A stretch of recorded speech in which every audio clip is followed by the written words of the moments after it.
सभ्यता और संस्कृति का परिचय हम कर चुके हैं। हमने यह समझ लिया है कि सभ्यता केवल ऊंची इमारतों, पक्की सड़कों या तकनीकी उपलब्धियों का नाम नहीं है और संस्कृति भी केवल पूजा पाठ, कला या परंपराओं तक सीमित नहीं होती।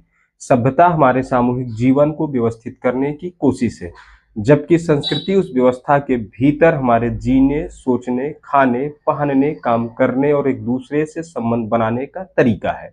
तो अब इसी समझ को साथ लेकर चलते हैं लगभग 5000 साल पीछे, एक ऐसी दुनिया में जहां हमारे पास न किसी राजा की आत्मकथा है, न किसी आम आदमी की डायरी, न किसी परिवार की चिट्ठी। फिर भी उस दुनिया के लोग पूरी तरह गायब नहीं हुए।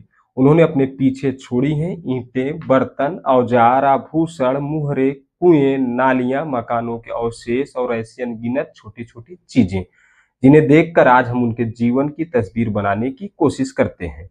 और यहीं से सिंधु सभ्यता की कहानी हमारे लिए और भी दिलचस्प हो जाती है, क्योंकि अब सवाल यह नहीं है कि उन्होंने इतने बड़े शहर कैसे बनाए, सवाल यह है कि उन शहरों में रहने वाले लोग आखिर थे कैसे।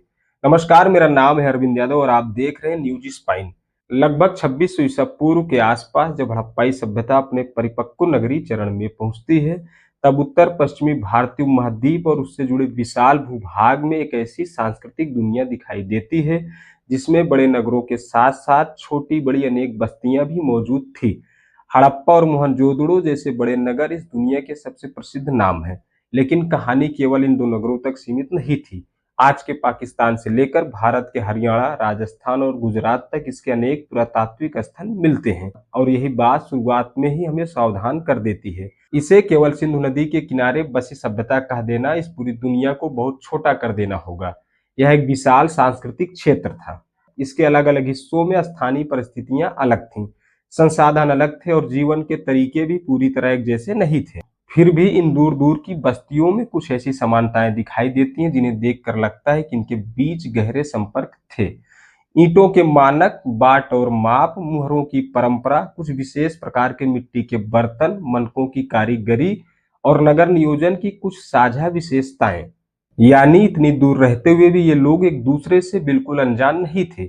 अब जरा किसी एक नगर में प्रवेश कीजिए। मान लीजिए हम मोहनजोदड़ो में हैं।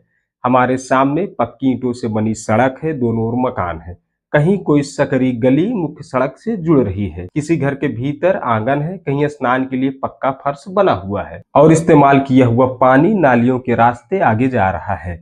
आज हमें यह सब बहुत सामान्य सा लग सकता है। हमारे लिए घर में पानी होना और गंदे पानी के निकलने की व्यवस्था होना रोजमर्रा की बात है, लेकिन लगभग 5000 साल पहले किसी बड़े नगर में जल निकासी को इस तरह व्यवस्थित करना अपने आप में एक महत्वपूर्ण